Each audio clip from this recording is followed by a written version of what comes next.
بتاتے ہیں کہ سیکٹری خوراک پنجاب نسیم صادق کا برے والا پی آر سینٹر خوراک کا اچانک دورہ۔ انہوں نے کہا کہ ذمہ دار محکمہ فوڈ کو صاف شفاف گندم فروخت کریں۔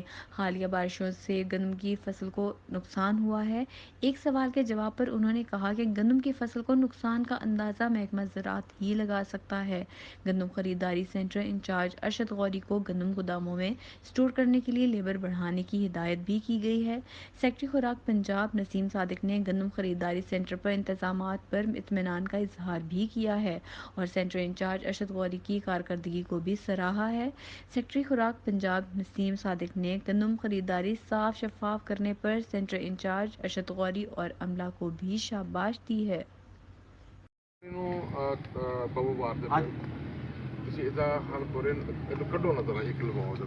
اچھا